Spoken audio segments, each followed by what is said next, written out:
Well, we've just seen that you can use eigenvalues to produce matrix powers ak, and this matrix power enter into the solution of matrix difference equations of the time that I'm writing right now with initial condition x0. Okay, so this can be seen as the homogeneous part of a state space equation in discrete time. If you work in continuous time, then you'll have a matrix differential equation of this type over here, where A is an n by n matrix, and we'll be dedicating some time here in section 7 on applications to differential equations.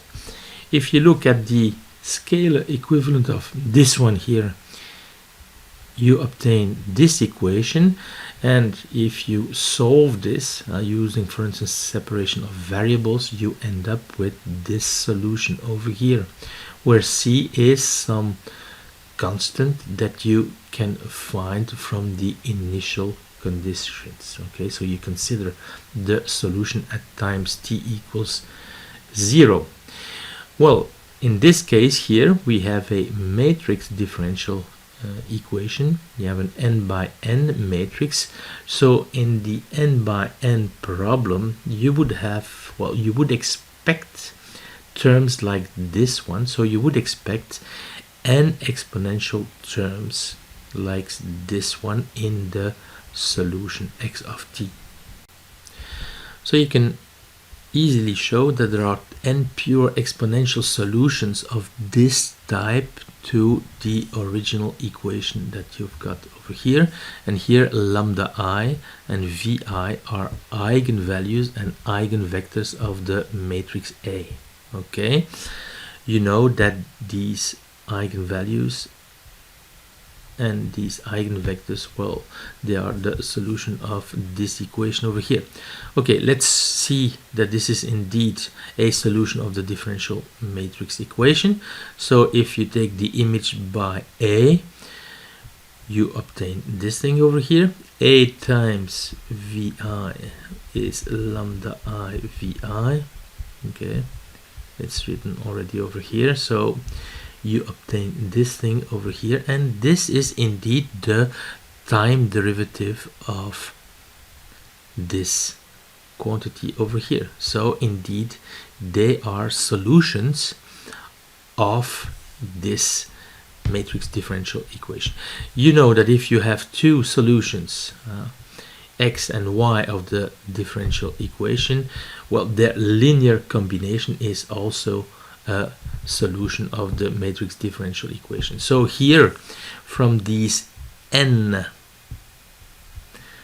solutions, okay, and we'll be assuming that the eigenvalues are all different here, well, we can kind of see that the general solution will be a combination of terms like this. So it will be a sum, okay, of terms like this times some constant, which we'll call ci.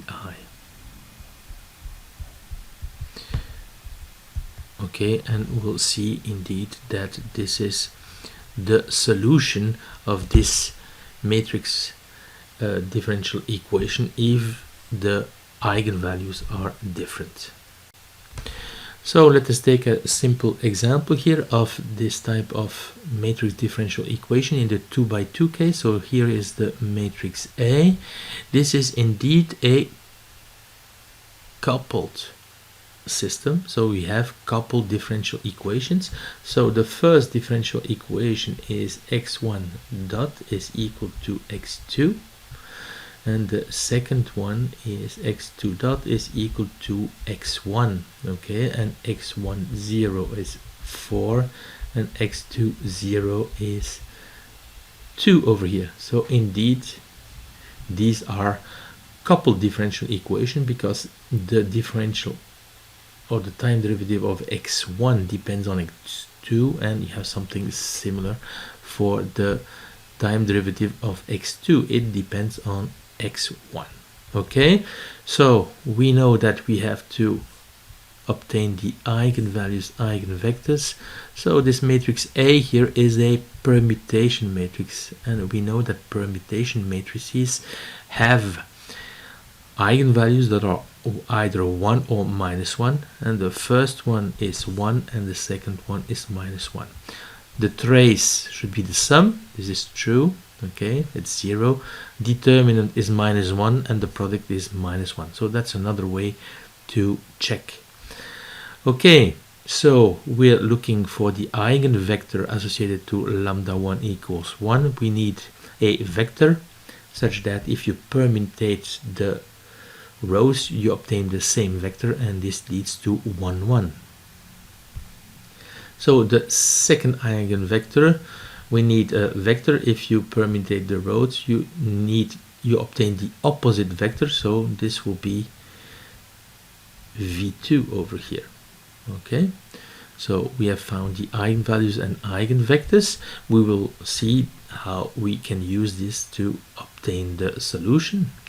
Another way to do this, it asks a bit of intuition, not too much intuition in this case because it's a simple example, but it's to combine the equation so that you kind of decouple the system. Okay, so if you take the sum of the first equation and the second equation, you obtain this equation over here.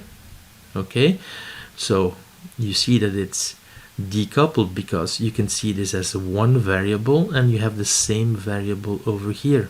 Okay, and if you take the difference, you end up with this equation, and again you can see x1 minus x2 as one variable, and you obtain this exactly the same variable over here. So here you can see that x1 plus x2 will grow like e2 and the exponential of t, and this is e to the lambda 1 t, and x1 minus x2 will decrease like e to the minus t. Okay, this is equal to e lambda 2t. So we have shown that x1 plus x2 grows like the exponential of t, and that the difference x1 minus x2 decays like e to the minus t. But in order to find this, we had to use some intuition, which was easy here because we were working on a 2 by 2 example. But if you're working on, well, 3 by 3 or higher, it will become difficult to use that kind of argument. So we don't want to find or juggle to find special solutions. Okay, and what we'll do instead is use the eigenvectors and eigenvalues. Okay, we've seen that special solutions are of the type xi is equal to e lambda I t times the eigenvector, and then we can start taking linear combinations of this. If you do this, you end up very easily, just by computing the eigenvalues and eigenvectors, well, you end up with the final and overall solution. Okay, so in our case we can write it like this. Okay, we had lambda 1 is equal to 1 with the associated eigenvector 1, 1, and the second eigenvalue was -1 with v2 equal to 1 minus 1. If you plug that in, you obtain this equation here. Okay, so it's now easy to find c and d. You look at this equation at times, or at time t equals 0, and this leads to this equation, and this is my x0. Okay, so we obtain then by this system of equation the initial conditions, and you can check that this is indeed correct. So you see that it's quite easy to use eigenvalues, eigenvectors to first write the overall solution and then find the initial conditions by writing the solution at time t equals 0. So remember, we are talking about the differential equation, the matrix differential equation. X dot is equal to ax, and we'll show here that the solution, if you have initial condition x0, is the exponential that I'm writing over here, x0. Okay, so you remember when you're working with scalar x over here that the Taylor series of the exponential is as shown over here. Well, similarly, you can define the matrix exponential e to the at by an infinite series. So it's an identity matrix plus at plus a half at, the whole thing squared, etc. So if you define the exponential like that, you can indeed see that the solution of this equation here is this thing over here. Okay, because if you take the derivative of the exponential, well, clearly this is a constant over here, so it will give you a 0. And if you take the derivative, here it's a, here it's a squared t, and so on. Okay, and this, as you can see, is a times the matrix exponential e to the at, right? So x dot is a to the at x0, but this is also ax.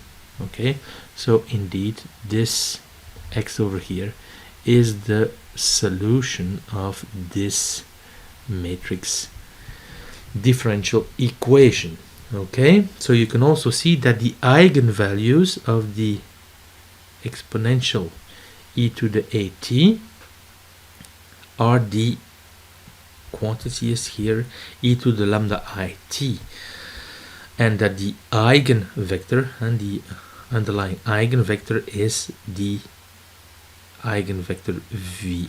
And so here we make the assumption that a as eigenvalues lambda I with associated eigenvector vi. Indeed, if you take the matrix exponential e to the at times vi and you replace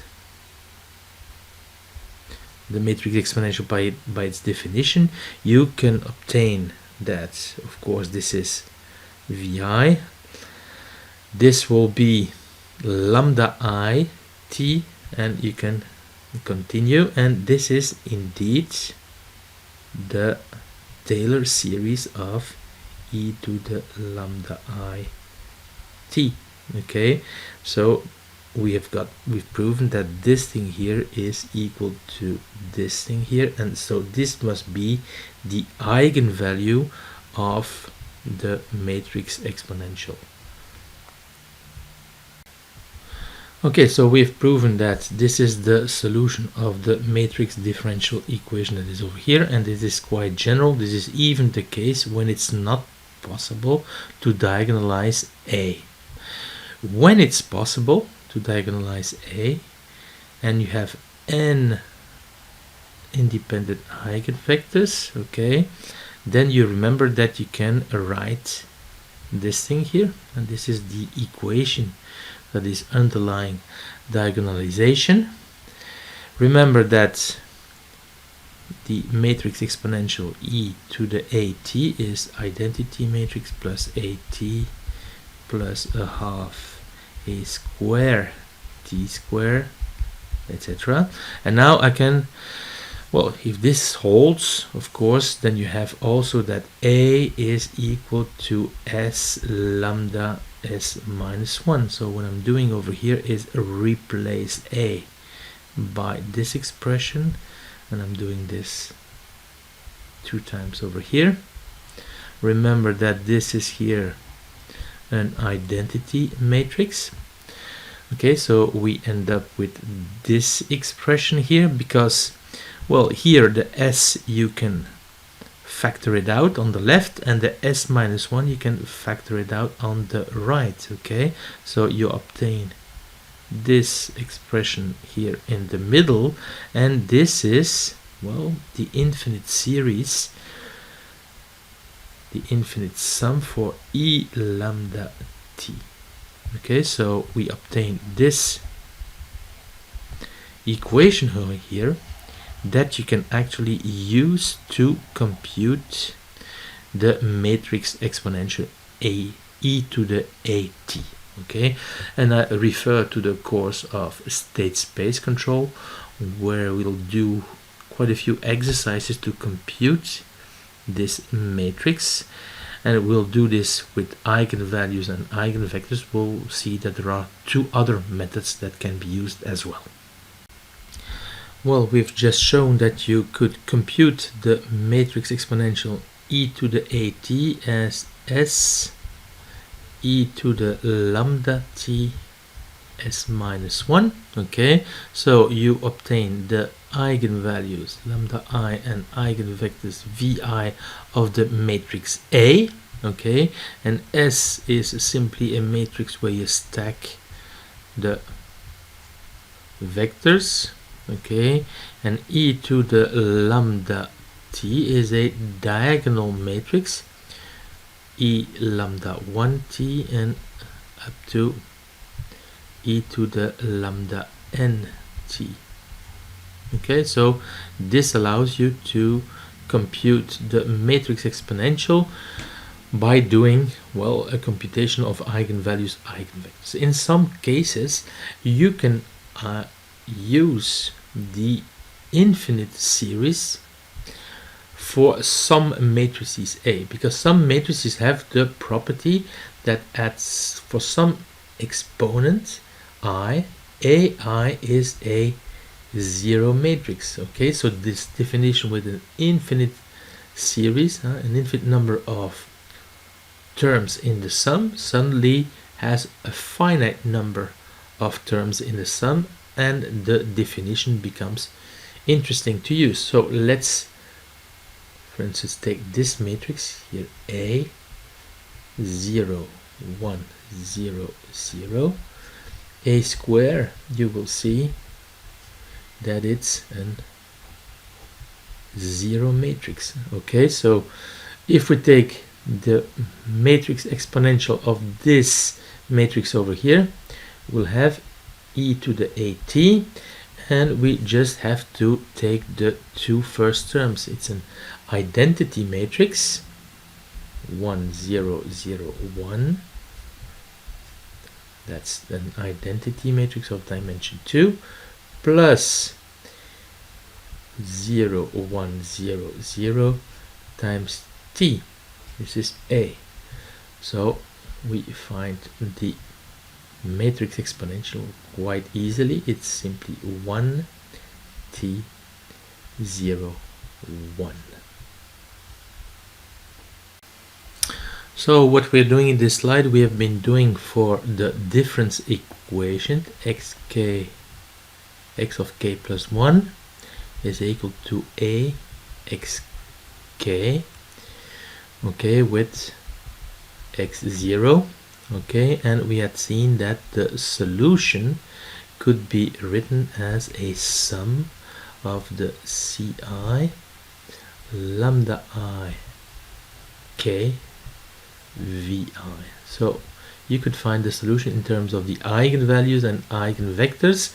Okay, and what we have done here is that x0, well, it can be written as a linear combination of the eigenvectors, so it can be written as the matrix S times some vector C, and the Ci, well, these are the components that you find in this vector. Okay, now we'll find something very similar, not for a difference equation but for a differential equation.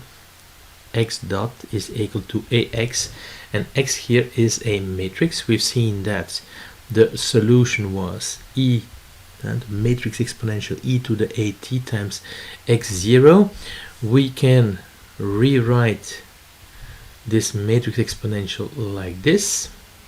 Okay, and what we are doing here is write x0 as a linear combination of the eigenvectors. The eigenvectors, you can stack them into a matrix S. So x0 can be written as S times C, or C is, well, it's written over here. C is S minus 1 x0. Okay, so this is C over here. Okay, so x of t is equal to, well, the eigenvectors stacked next to one another. This is S, right? Then you have a diagonal matrix that we've considered before, e to the lambda 1t up to e to the lambda n t, and then you have this vector c with c1 up to cn. Okay, this one, well, if you take a product of a matrix times a vector, you'll have the, well, linear combination of the columns. Okay, so this will lead to c1 e to the lambda 1t, c2 e to the lambda 2t up to cn e to the lambda n t, and this is a vector. Okay, so we multiply by, again, this matrix S, v1, vn, and again we make a linear combinations of the columns of S, and this will produce this equation here that you can rewrite using this sum. Okay, so x of t, well, the solution of the matrix differential equation x of t can be written as a function of the eigenvectors and the exponentials of the eigenvalues. This looks a lot like what we had found for this matrix difference equation. So let's summarize. If we are given a matrix differential equation of the type x dot is equal to ax, where the matrix A has distinct eigenvalues, well, you can write the solution xt to be this equation over here. Okay, and the C's are obtained by writing the initial conditions as a linear combination of the eigenvectors as is shown over here. Okay, so n distinct eigenvalues, well, this is because we need to be able to diagonalize the matrix A. If it is not possible to diagonalize the matrix A, you'll have something like that, but the terms might be a little bit different. We'll see in the course of state space control that we'll have, well, quantities like that, but we'll also have quantities like t e lambda I t, or t square over 2 e to the lambda I t, if the matrix cannot be diagonalized. So we've seen that the solution of the unforced system ax dot is equal to ax is given by this equation here. It depends on the eigenvectors and the eigenvalues of A. Okay, and the evolution depends, of course, on the eigenvalues. Okay, and what we'll call modes are the quantities e to the lambda I t. Okay, so it all depends on the sign of the real part of lambda I, if this is going to converge to 0 or become unstable. Okay, we say that the mode e to the lambda I t is excited if the corresponding coefficient here is different from 0. And as I've said, if A is not diagonalizable, okay, then A cannot be made diagonal, but it can be brought to transformed into a special form which we call the Jordan form, and in this case the response will also involve modes of the type that is shown over here, and we'll talk about that a little bit more in the course on state space control. So this leads us to some stability concepts. Okay, so the stability properties of the matrix differential equation x dot is equal to ax depend only on A, and more in particular depend on the eigenvalues. And such a system is asymptotically stable if and only if all eigenvalues have a real part that is negative. It is unstable if you find at least one eigenvalue with a real part that is positive. This will be important for the associated course of state space control. Of course, we want to implement state feedback, and we want the associated closed loop state matrix to be asymptotically stable, so that its eigenvalues are all with a real part negative and to the left of the imaginary axis. Well, the stability, of course, of this differential matrix equation only depends on the real parts of the eigenvalues. Okay, remember that the natural response xt involves quantities like e to the lambda t. Okay, so if lambda is a complex number, okay, so if you have an eigenvalue which is complex, well, you also have the complex conjugate, and so you'll also have the conjugate of lambda, which is a minus I b. It will also be an eigenvalue, but this mode over here, okay, if you take its modulus, you, by the properties of the exponential, you can show that this is this quantity over here, but this thing here is 1. Okay, so you see that stability will only depend on the real part of the eigenvalue. So now we spend a little bit of time on symmetric matrices. So A is equal to A transpose, and suppose we compute the eigenvalues, eigenvectors of A. Okay, so we have this relation, and we can diagonalize A using this equation over here. Okay, in S, well, you have the eigenvectors that are stacked one next to the other, and in lambda you have a diagonal matrix with the eigenvalues on the diagonal. If you transpose this, and you remember that AB transpose is B transpose A transpose, then you can obtain this equation. Okay, and since the matrix is symmetric, we have got this equation. So this means that we can choose S minus 1 is equal to S transpose, or a matrix such that S transpose S is an identity matrix. Okay, so the matrix is orthogonal. So instead of writing S, we'll choose the notation Q in the case of a symmetric matrix, and we'll be able to write A is equal to Q lambda Q transpose. Okay, and what we'll have to do here with the matrix Q is we'll have to put the eigenvectors, but we'll have to make them unit vectors, so we have to divide by their length.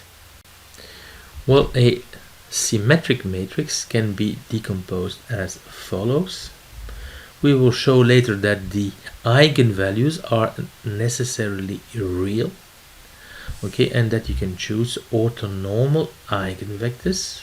Okay, so you take the eigenvectors, they will be perpendicular, we'll show that, and you can normalize the length to 1, and in this way we obtain an orthogonal matrix Q over here. This is called the spectral theorem in the world of mathematics, or the principal axis theorem in geometry, physics, or mechanics.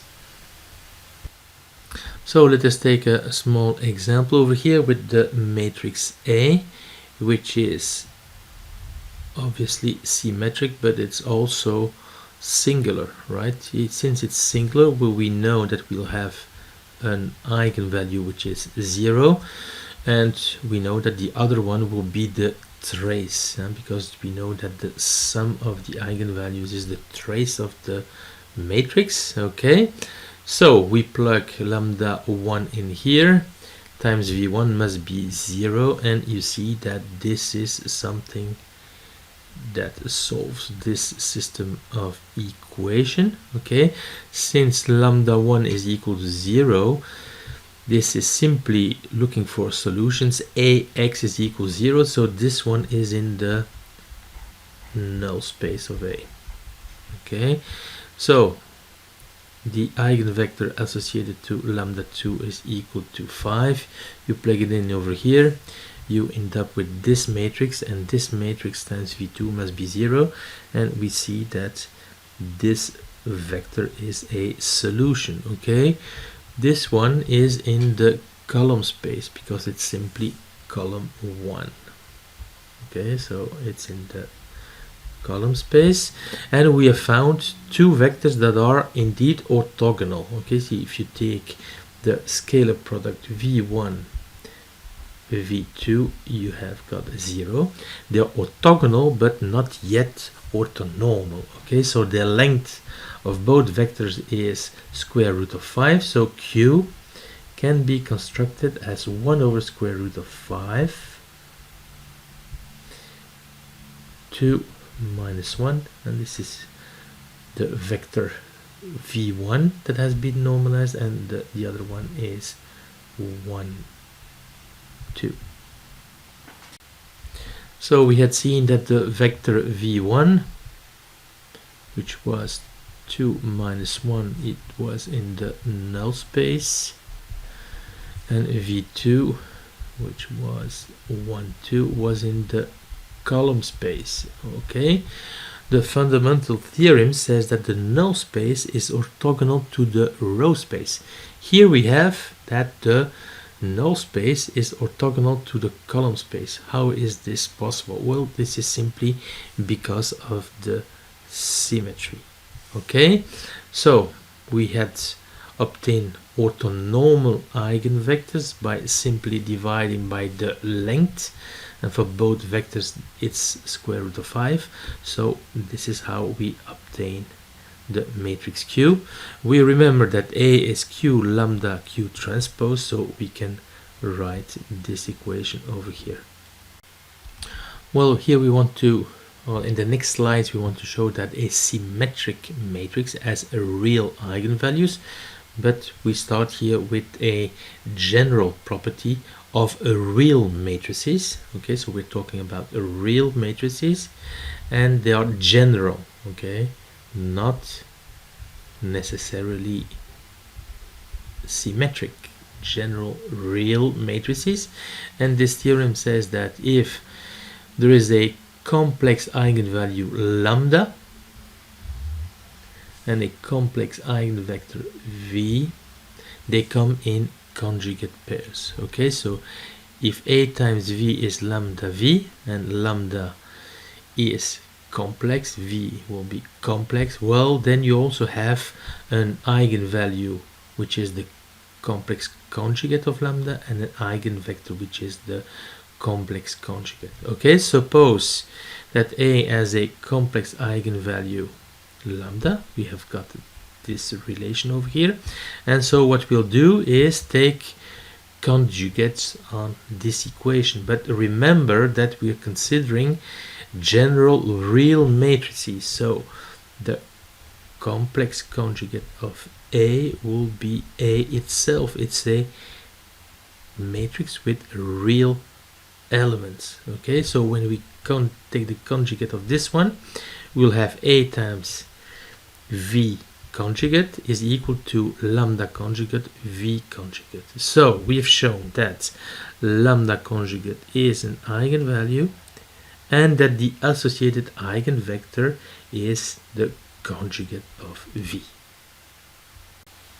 Well, now we have here a symmetric matrix and we want to show that the eigenvalues are real, and what we'll do is assume that the matrix A has complex eigenvalues. Okay, so we know that there is one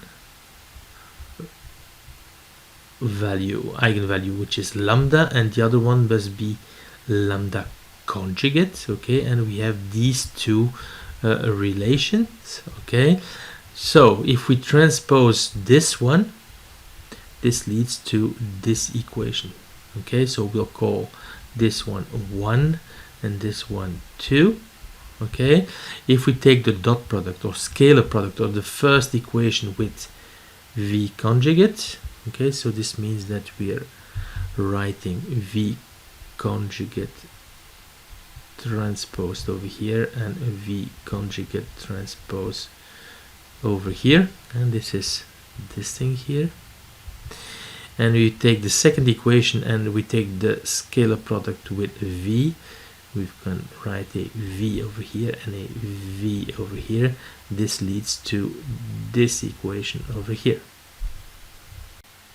So these are the two equations that we had obtained. Okay, but you see that this quantity and this quantity are the same, so it must be that this one here must be equal to this one here. This is what is written over here. Okay, then we have to have a look at this quantity over here, but this is simply the scalar product. This is the definition of the scalar product, where V is allowed to be complex. Okay, but if you compute that, it's a sum of squared quantities, of the modulus squared. Okay, so this is something that is positive. So this means that, well, if this is equal, then lambda and lambda conjugate must be equal, and this is only possible if lambda is real. Okay, so we have proved that a symmetric matrix has only real eigenvalues. Okay, so here we show that for a real symmetric matrix, the eigenvectors are always perpendicular, of course, for different eigenvalues. Okay, so here we suppose that we have two pairs of eigenvalues, eigenvectors, lambda 1 v1, lambda 2 v2, with lambda 1 different from lambda 2. So we obtain the two equations over here, and what we'll do is take the dot product or scalar product of the first equation with v2. Okay, so we can multiply here by v2. Don't forget that v scalar product with w is v transpose w, or vw transpose. Okay, so this one scalar product with v2 gives me this thing over here. This one scalar product with v2 gives me this thing over here. You can rewrite this one.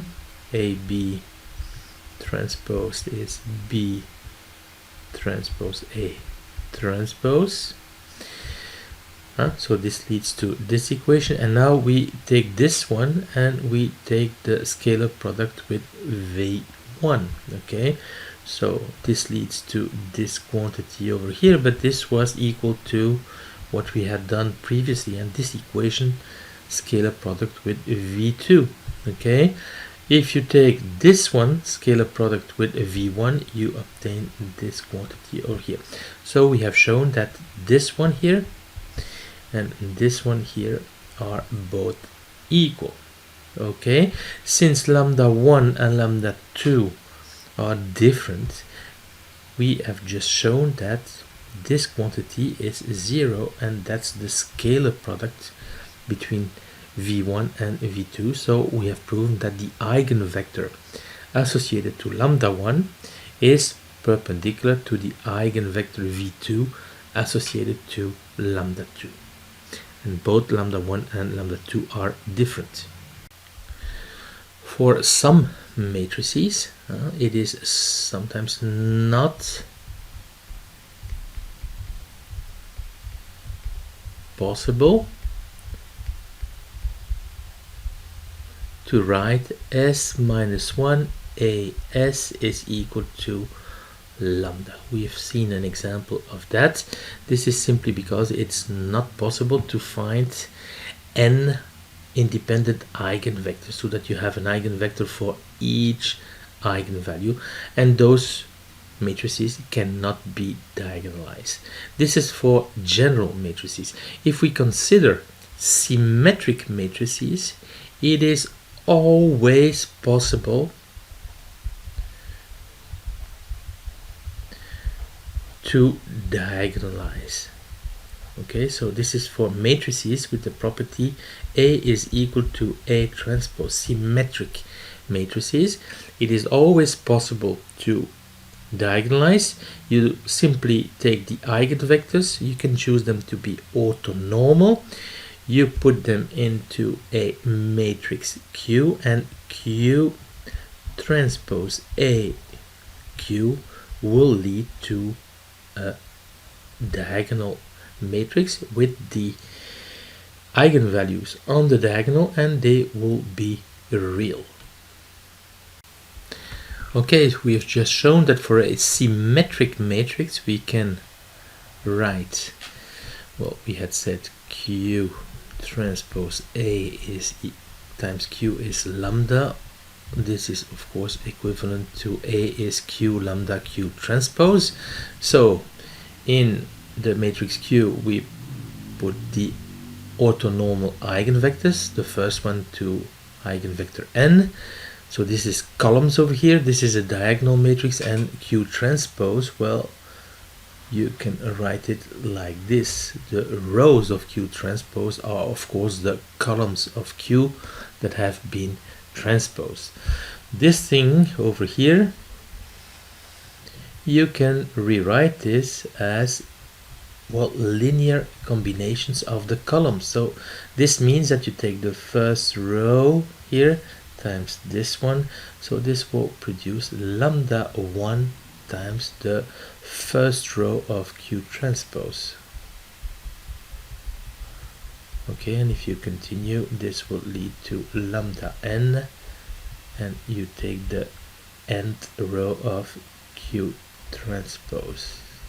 Okay, so this is again organized in rows, and we had seen at the beginning of the course that you could see the multiplication of two matrices here, one organized in columns and the other one in rows. This was this block multiplication, and that this leads to a sum. Okay, well, the first term is the first column times the first row. This is indeed a matrix, plus second column, second row, etc. So this leads to this decomposition of the matrix A. But remember that A transpose A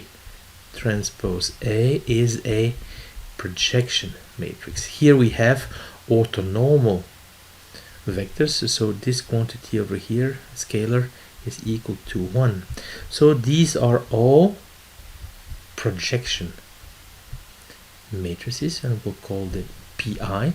It's the projection on the corresponding normalized eigenvector. Okay, so this is also a rank 1 matrix. Remember that rank 1 matrix could be written as a column vector times a row vector. Okay, so this is indeed the case. with the special case that u and v are equal. Okay, so this is called this decomposition leads to the so-called spectral theorem, which says that a symmetric matrix is a linear combination of projection matrices on mutually perpendicular eigenvectors. Remember that eigenvalues and pivots are very different things. Eigenvalues are solved using a determinant and pivots are obtained using elimination. There is, however, a relation for symmetric matrices that the number of positive eigenvalues equals the number of positive pivots. So how can you prove this? For a symmetric, and this property is for symmetric matrices, for symmetric non-singular matrices A, well, remember that you could obtain the decomposition LDU that becomes for the symmetric matrix LD L transpose. Okay, D is diagonal and L is lower triangular. Okay, suppose now that we, well, take the off-diagonal elements of L and we slowly move them to 0. So L will be moved to an identity matrix. So A will move to D, and on D, remember that on the diagonal you have the pivots. Okay, so the eigenvalues of A will be moved to the pivots of D, and on the way this matrix here will stay non-singular. Okay, this means that the eigenvalues of A, when they move to the pivots, cannot go through 0 to change signs. Okay, so it means that when you go from A to D and eigenvalues to pivots, you cannot have any change of signs. So this means that the number of positive eigenvalues of A must be equal to the number of positive pivots. Well, in the next subsection we'll talk about positive definite matrices. Okay, so this will be used in the course on state space control and mainly in the course of optimization in the second semester. Okay, so a positive definite matrix is first of all symmetric and it has positive eigenvalues. Well, since it is symmetric and we've just seen that the number of positive eigenvalues is equal to the number of positive pivots, you can write if it is symmetric and has positive pivots. Okay, this is the same thing over here. So we can have a look for this 2 by 2 matrix by looking at the eigenvalues. Okay, you remember that the sum of the eigenvalues is the trace. So if lambda 1 and lambda 2 are positive, well, the trace must be positive.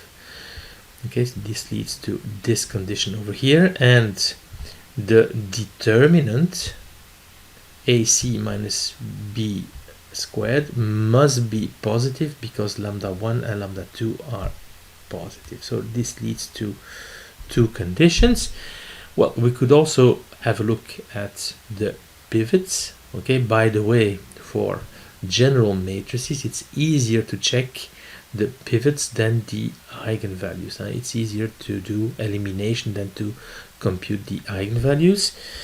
Okay, so can we find the pivots? We need to bring this system in upper triangular form. So we'll take this pivot over here. We will assume here that A is different from 0. Okay, and we create a 0 over here, and this produces the following equation. So this leads to A larger than 0, and well, since A is larger than 0, you can multiply this equation over here, AC minus B squared larger than 0. It looks like this is different, but it's not the case, because AC larger than B squared means that either AC are positive or they are negative, but since their sum is positive, this means that A has to be larger than 0 and C has to be larger than 0. Okay, here again, since A is positive, AC is larger than B squared. So if A is positive, well, C has to be positive also. Okay, so this leads to equivalent conditions.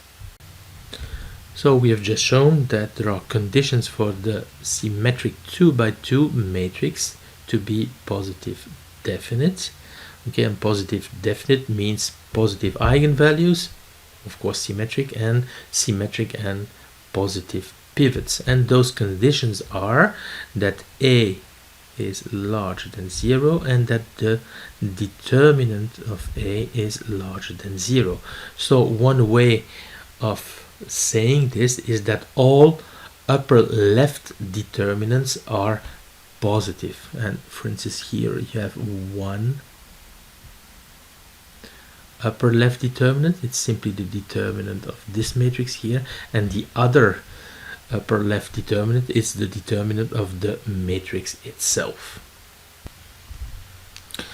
So for any matrix and for any eigenvalue eigenvector combination, you have this relation, but if you pre-multiply by V transpose, you obtain this equation over here, and this is positive if lambda is positive. For a positive definite matrix A, well, this will be positive, okay, for any combination eigenvector eigenvalue, because for a positive definite matrix the eigenvalues are always positive. In fact, for positive definite matrices you can have a stronger result. A matrix A is positive definite if and only if the following relation holds for any vector x except obviously for the 0 vector x. So here we want to show that for a positive definite matrix we have x transpose AX that is positive. In general, for a symmetric matrix you can always rewrite A as it's always possible to diagonalize, so it's always possible to write this equation over here with Q the matrix of the orthonormal eigenvectors and lambda the diagonal matrix with the eigenvalues. Okay, so now we'll try to write x transpose AX, and x can always be written as a linear combination of the eigenvectors. Okay, and one way to write this is simply x is equal to q times c. Okay, so this is q1 up to qn times c1 up to cn. So this is exactly the same. So this means that x transpose is c transpose q transpose. Okay, so this is x transpose, sorry, this is A and this is x. This is an identity matrix and this is an identity matrix. So we end up with this over here. So let's write this. So this is C1 up to Cn, and then we've got our diagonal matrix up to Ln, and there we have the column vector C. We've done this many times. This will produce, well, you take the linear combination of the columns, so this will produce C1 lambda 1 up to Cn lambda n, and now it's just making the product of a row vector and a column vector, and so this will indeed produce a scalar, and it's the sum that is given over here. Okay, so for a positive definite matrix, all the lambda I here are positive, so the right hand side is always positive, and we have proven our result. Okay, if matrices A and B are both positive definite, then the sum A plus B is also positive definite. Okay, so let's write that A plus B is positive definite, and you obtain this expression over here that you can rewrite using two terms. The first term is positive, as A is positive definite, and the second term is positive as well, as B is positive definite. So this quantity is positive, and A plus B must therefore be positive definite. Okay, well, the eigenvalues and pivots of matrices are not easy to follow when matrices are added, but energies they just add. Okay, you can see this expression over here as an energy, and this expression over here as an energy. Okay, so the sum of the energies is equal to the energy of the global system, that is the sum of the two systems. So in summary, when a symmetric matrix has one of the following 5 properties, it will be positive definite, and it will have all the other properties. 1. All n pivots are positive. 2. All n upper left determinants are positive. 3. All n eigenvalues are positive. 4. X transpose AX is positive for all non-trivial x. And 5. A can be written as R transpose R for some matrix R with independent columns. We'll provide 2 candidates in the next slides. For this decomposition, A is equal to R transpose R. It is the first test that is the quickest test to see if a matrix is positive definite. Okay, computing pivots is a lot faster than to compute eigenvalues. Well, the first candidate for a decomposition R transpose R is obtained by considering the LU decomposition of A, and if A is symmetric, it's symmetric because it's positive definite, you can write LDL transpose. Okay, and the obvious candidate for R is the square root of D L transpose. So what does this mean? Well, it's a diagonal matrix, okay, with the square root of the pivots on the diagonal. Since the pivots are all positive, this is well defined. Okay, and you see that R transpose R will be L square root of D. Okay, I'll take the transpose of this one. This will lead to L, and the transpose of a diagonal matrix is the diagonal matrix itself. So this is R transpose square root of D L transpose, and so this will provide my matrix T, and this decomposition is called the Cholesky decomposition, and the matrix R is an upper triangular matrix. So the Cholesky decomposition was obtained using elimination, okay, and in the for the second candidate, well, you'll have to do an eigenvalue eigenvector decomposition, and since the matrix is positive definite, it's also symmetric, you'll be able to write this equation over here, and the lambdas on the diagonal will all be positive. Okay, so this leads to the natural second candidate, which consists of writing the square root of lambda. Lambda is a diagonal matrix, so the square root of lambda will be a diagonal matrix with the square root of the eigenvalues on the diagonal. They are all positive, so this is well defined, and then times Q transpose. Okay, so A will be Q square root of lambda. This is R transpose square root of lambda Q transpose. So this is indeed A.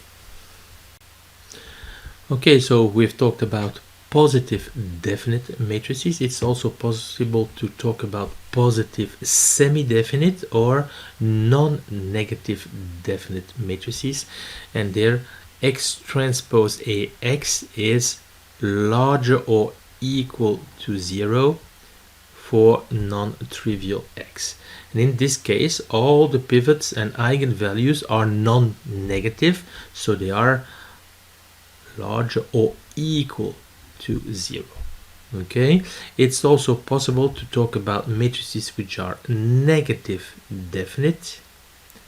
This means that X transpose AX is smaller than 0 for any non-trivial X. Okay, the pivots and the eigenvalues are all negatives, but you have to pay attention on the condition on the left determinants. Okay, for positive definite matrices they were positive, but for negative definite matrices the left determinants have alternating signs starting from a negative determinant. So let's take an example of a symmetric matrix and let's diagonalize it and compute eigenvalues and eigenvectors. I have prepared everything so that I can start computing the characteristic polynomial, and it's probably good to do a row operation to produce some zeros. And if you look at it, if you produce the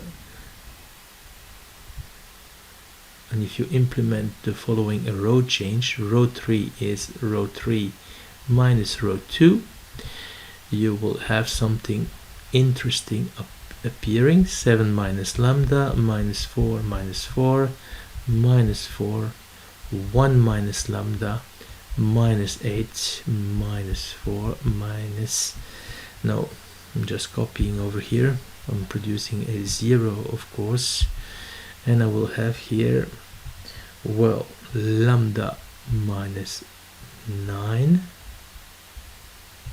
okay, and I will have 9 minus lambda. I guess you can see now why this is interesting. Well, we have here a row on which we can construct the determinant, and lambda minus 1 or 9 minus lambda is a factor, so you know already that lambda is equal to 9 is a eigenvalue. Okay, so you can construct or compute the determinant 9 minus lambda times something. Okay, I will not go into the details, but you'll see that this simplifies to lambda square minus 81. So this is 9 minus lambda, lambda minus 9, and lambda plus 9. Okay, so the eigenvalues are lambda 1 is equal to minus 9, and 2 eigenvalues at 9 over here. Sum of the eigenvalues is 9 and the trace is 9 also, so we can expect this to be correct. Okay, so now I have to start looking at the eigenvectors, and let us start with lambda 2 3 is equal to 9. I expect to find here 2 eigenvectors because the matrix is, well, symmetric. Okay, so I plug in the value of lambda in this over here, a minus lambda I, and then times the eigenvector should give me 0. So this leads to -2, -4, -4, -4, -8, -8, -4, -8, -8 times, and I'll call the vector v2 over here, v21, v22, v23 is equal to 0. All rows are multiples of one another, so we'll see that, well, we'll have two free variables, okay? So the null space will be of dimension 2, and I will have two eigenvectors. So this is equivalent to -2, -4, -4, 0, 0, 0, 0, 0, 0, with v21 over here, v22, and v23 is equal to 0. So let's fix one of the free variables, v22 to 1 and the other one to 0. So this leads to a vector where you have 1, 0, and v21 needs to be chosen as -2. So this is v2. And now for v3 I will take, well, I will fix v23 to 1, v22 to 0, and this also leads to -2 over here. This is a problem because we have two eigenvectors here, but they are not perpendicular, okay? But we have seen, when we have seen the method Grimm-Schmidt procedure, that you can obtain two vectors that are perpendicular from vectors that are not. So I will replace v3 by v3 minus its projection on v2. Okay, so this is v3 minus v2 transpose v3, v2 transpose v2, v2. So this one here is, it is a 4, and this one is a 5. So we write -2, 0, 1, -4/5 of -2, 1, 0. Okay, and this leads to -2/5, -4/5, and 1. And I'm not going to bother about the fifth. Remember that if v is a eigenvector, then k times v is also an eigenvector. So I will now take as v3, and I'll call it v3 bar, -2, -4, 1. We have already one eigenvector, and we have another one over here, and now this should be perpendicular, and this is indeed the case. So let us look at what happens for the first eigenvalue. I take the system a minus lambda I replace lambda by -9, and this will lead to the following system: 16 minus 4 minus 4 minus 4, 10 minus 8. I can see this quite easily when replacing lambda with -9 in here. And I will have -4 minus 8, and I will have 10 as well. Okay, see, this is, I'm looking for v1 here, v11, v12, and v13. I want to make some zeros over here, so let's do some row operations, and I need to take -1/4 and -1/4. Okay, so this leads to the following equivalent system: 16 minus 4 minus 4. I will produce zeros over here. I will have 9 minus 9 minus 9, 9,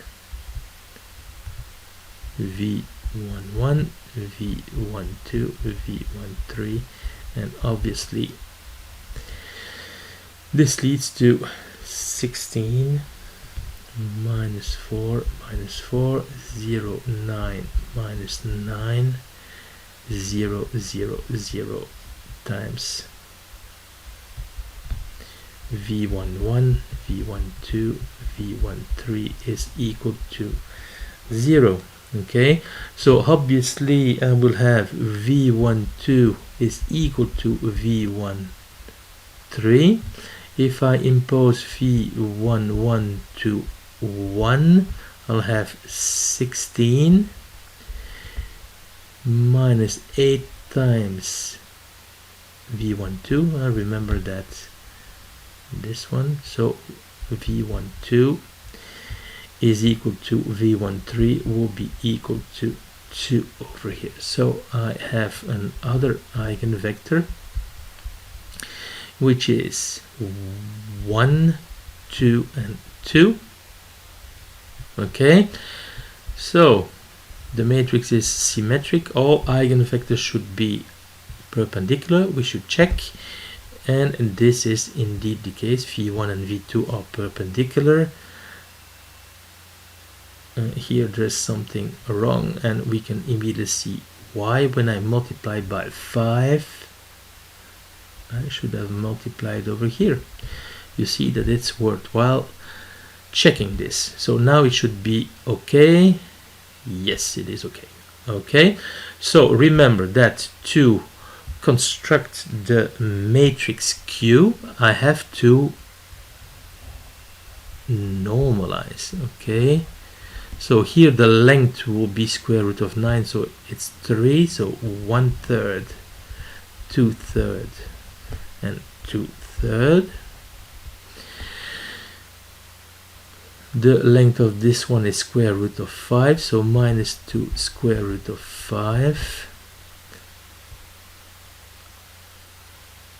I have 1 over square root of 5 and 0. And here I'll have 4, 20. So I will have the square root of 45. So it's minus 2 over the square root of 45.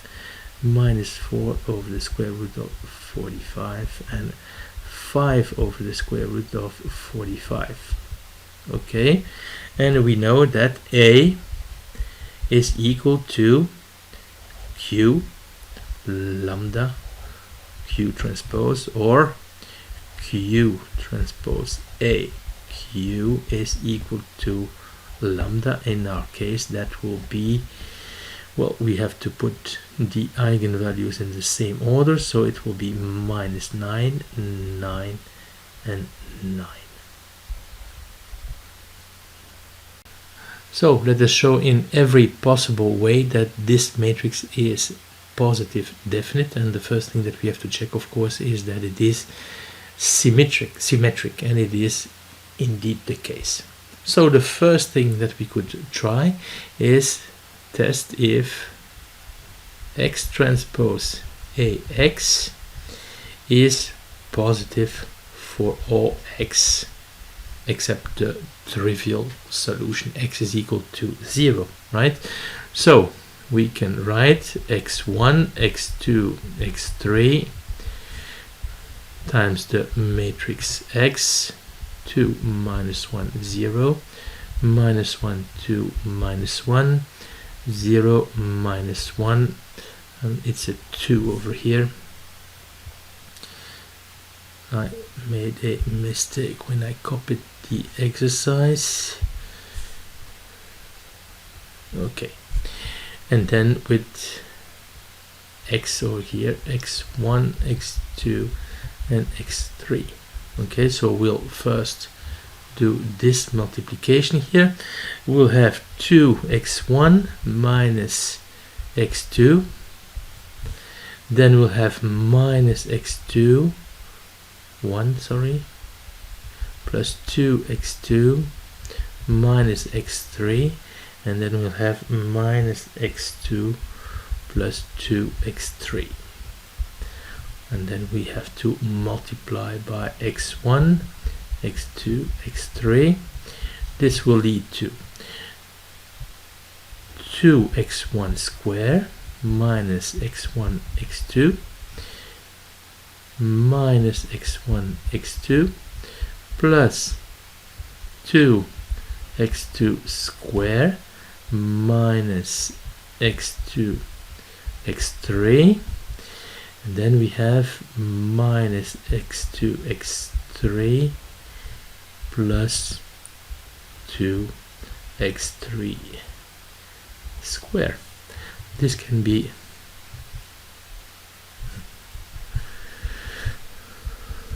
rewritten as x1 square plus x1 square minus 2x1 x2 plus x2 square. This will be x1 minus x2 square plus x2 square minus 2x2 x3 plus x3 square plus x3 square. So this will be x2 minus x3 square. So this is equal to the sum of 4 squares. Got the parenthesis here. So you can see that this is indeed 0 for all x except the trivial solution where x1, x2, x3 is equal to 0. So this is one way of proving that this matrix is positive definite. Obviously it's not the easiest one. Well, another way to check that this matrix is indeed positive definite is to check all upper left determinants. So these are the determinants that we have to consider. So the determinant of A1, so this is the determinant of simply 2, and this is 2. The determinant A2, so this is the determinant 2 minus 1 minus 1, 2, and this is equal to 3. And then we have to consider the determinant A3, which is the determinant of A, which is the determinant 2 minus 1, 0, minus 1, 2 minus 1, 0 minus 1, 2, and we'll construct the determinant based on the first row. So it's 2 times, okay, I don't have to change signs, sum of the indices is even, times this determinant, and then I have to change signs, element 2, 1, and even, change signs, minus 1, and then the determinant minus 1, 0, 2. So it's 2 times 3, okay, plus the determinant that's over there, so plus minus 2, okay, so this leads to 4. So we see that all upper left determinants are positive, so this is yet another sign that this matrix is positive definite. So we can also use the eigenvalues and compute the eigenvalues to show that this matrix is positive definite, and we have to show that they are positive. Okay, let's compute them. So we need the determinant of A minus lambda I is equal to 2 minus lambda minus 1, 0, minus 1, 2 minus lambda minus 1, 0 minus 1, 2 minus lambda. That's the determinant, right? So I should write it like this, and this is equal, let's do this on the first row, this is 2 minus lambda times the determinant. Okay, 2 minus lambda squared minus 1. Now I need to change sign, so it's minus 1, and then I take this one over here, and I have minus 1, 2 minus lambda. I can put 2 minus lambda and factor it out, so I will have 2 minus lambda square minus 1, so this is plus 1 here, and there will be another minus 1, so minus 2. Okay, so if you rewrite this, you'll have 2 minus lambda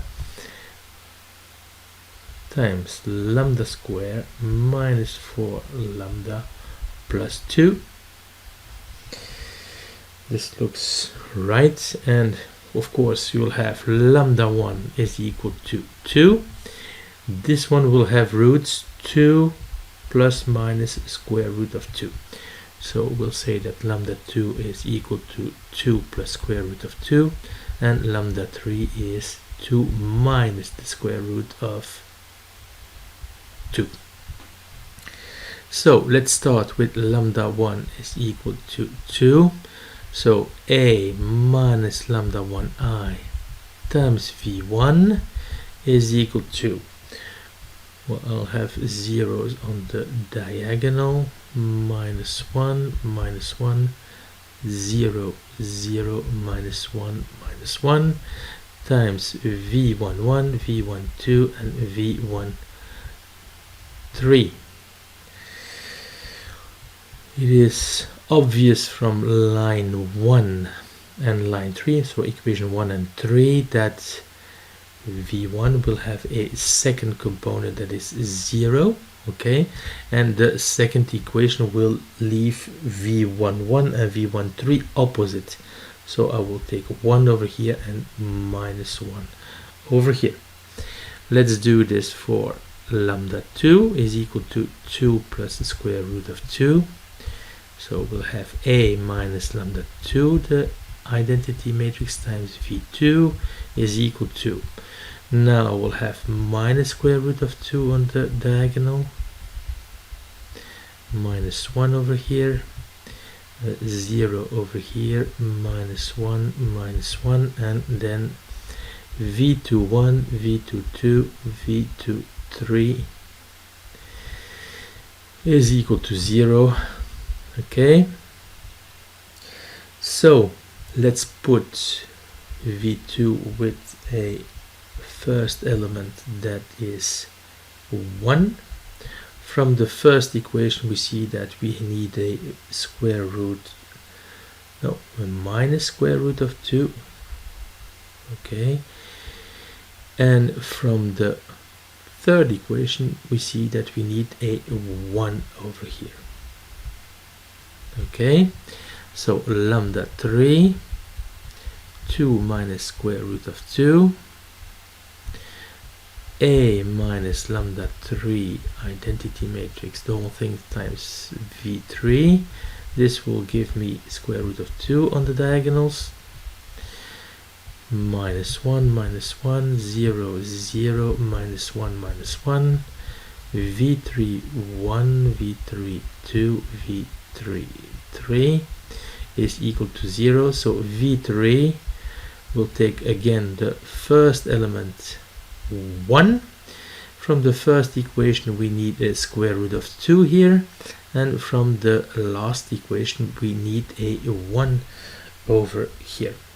Okay, so we had already seen that this matrix is indeed positive definite because the eigenvalues are all positive, but now we can show also that we can obtain a decomposition of the type A is equal to R transpose R. Okay, and this is another sign that the matrix is indeed positive definite. So here we'll write R in terms of the eigenvalues and eigenvectors, we know that A is equal to, well, Q lambda Q transpose, and so we'll write simply R is the square root of lambda Q transpose. So what is Q? Q, we need to take the eigenvectors, we need to, well, normalize them to unit length. Okay, the length is square root of 2, so we'll have minus 1 over square root of 2. So this one has length 2, so it's 1/2 minus square root of 2 over 2 and 1/2 again. This one has length 2 also, so 1/2 square root 2 over 2 and 1/2, and this is my Q matrix. Lambda, of course, will simply be a diagonal matrix with 2 over here, 2 plus the square root of 2 and 2 minus the square root of 2. So the matrix I'm looking for is this one over here. This thing is well defined because the eigenvalues are positive. And in general, in the exercises, you don't need to go any further than this notation over here. As a general check, you should also check that V1 and V2, V1 and V3, and V2 and V3 are perpendicular by checking the scalar products, and in this case, this is indeed the case. So we can also show that this matrix is positive definite using elimination and considering pivots. Okay, we have to show that the pivots are positive, and this will also lead to a factorization R transpose R, which is called the Cholesky factorization. So let's start the elimination procedure. Our pivot is over here. We have to create zeros below the pivot. So here I will use a multiplier, entry divided by pivot, so minus a half. Okay, so this leads to 2 minus 1, 0. We'll create a 0 over here, 3/2 over here, and I will keep my minus 1 there. 0 minus 1, 2. Okay, so the pivots are here, first one, second one, and I need now to create a 0 below the second pivot. So entry divided by pivot, it is minus 2/3, and this will leave me with 2 minus 1, 0, 0, 3 over 2, minus 1, 0, oh, this is a 0 over here, is 0, and this will be 4/3. Okay, so I've got pivots, they're all positive, so this matrix is indeed positive definite, and this is probably the fastest way to prove that this matrix is positive definite. This is U, and this is an upper triangular matrix with the pivots on the diagonal. We can also construct L. Okay, so we consider a diagonal matrix, and we put the multipliers at the right spot. So we need to put minus a half over here and minus 2/3 over here, and all the other elements are 0. Okay, so this is L, and we have shown that A is equal to LU. What we can do is go a little bit further, LD L transpose, and then we need to put the pivots on a diagonal matrix. So 2, 3 over 2, and 4/3. Okay, and this we want to write as R transpose R. So R will be square root of D L transpose. Okay, so this is indeed well defined. All the pivots are positive. Okay, so this is indeed well defined, and it is okay just to write this and not to go any further in the exercises. I just want to mention that the product of the pivots is 4. Okay, and this is equal to the determinant of A.